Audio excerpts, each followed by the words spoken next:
Well, welcome back to Nittany Game Week. UMass head coach Don Brown was the defensive coordinator at Maryland when James Franklin was the offensive coordinator for the Terps. Not sure Coach Brown's Minutemen have enough might to make this one a contest. Let's send it to our offensive and defensive leaders to break this one down in our scouting report.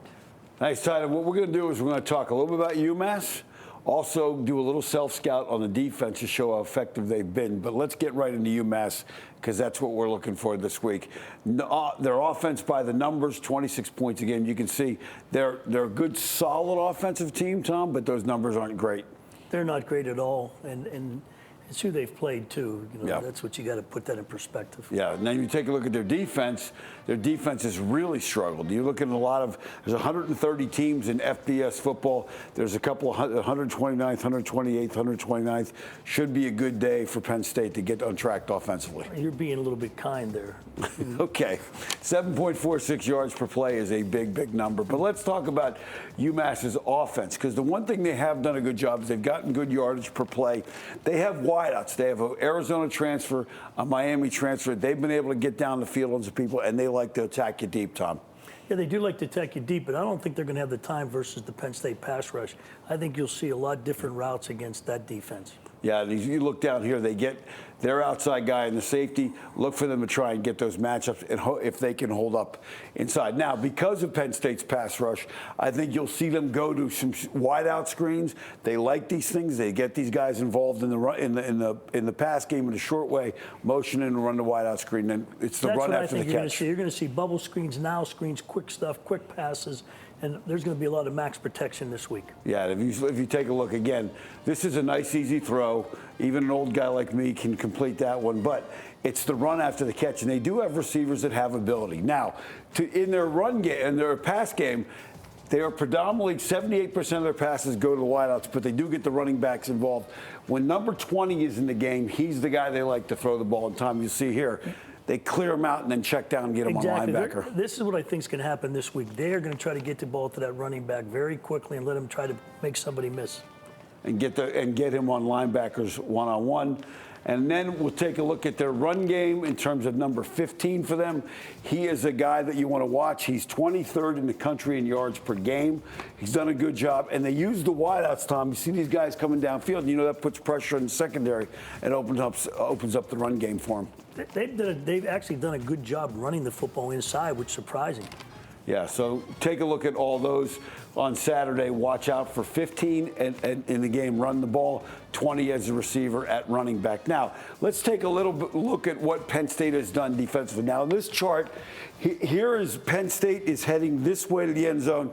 This is where they've gotten the ball. So you can see Penn State's turnovers that they've gotten. Not only have they been gotten a lot of turnovers, it's where they've gotten them, Tom, on this side of the 50-yard line. Very opportunistic, helping their offense. No question. And we talk about turnovers. We're also talking about turnovers on downs. So you can see from that chart where they've gotten them. Now, what have they done with it?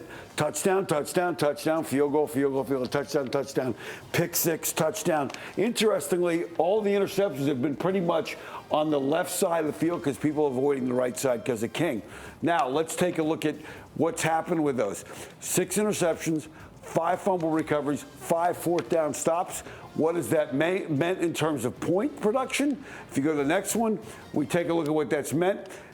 16 possessions, 13 scoring possessions, 78 total points, 38% of Penn State's point production have come off of turnovers.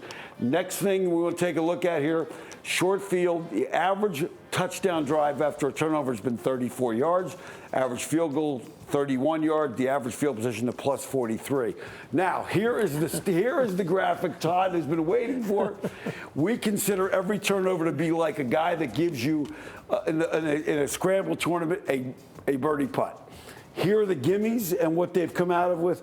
Here are the ones from the 30 and in, 50 and in, and then in their own 20. So you can see Penn State, if you grade them, they've got 9 touchdowns, which we count as birdies, 5 pars, which would be like a 2-putt with field goals, 2 bogeys, so they're -7 through 16 holes. Kind of like what Todd Sadowski shoots when he goes out. He's a much better putter. The turnover golf graphic is the best thing we've done on Nittany Game Week in 3 seasons of the show, Jay. That's unbelievable. Nice job, fellas. Not a very high bar. Yeah, it's not a very high bar. You're right. Well, look, the future opponents have been set. The topic was brought up to Coach Franklin, and here's his response about his non-conference opponent philosophy. With a bigger playoff, there's probably a little bit more wiggle room in terms of right now it's kind of, undefeated or at the most 1 loss. If you're not scheduling to be undefeated, you're scheduling to have as least as many losses as possible to give yourself a chance to be in the playoffs. As we showed you earlier in the show, Penn State's opponents are all set for the next 4 years with one exception. They need to add 1 more home game in 2025. Well, coming up, our Impact interview guest is Fox News host Emily Campagno. She's a University of Washington grad, and she's going to tell us what it's going to be like to visit the Huskies for a Big Ten conference game. That's coming up in a bit. And don't forget to show us your pride by submitting your Nittany Game Week Pride picks or throwback picks. These things are fantastic. On our website, could be at the tailgate or rooting on the blue and white from home. Kids, pets, we want to see them cheering on the Nittany lines. Send us your pride picks and throwback picks at NittanyGameWeek.com.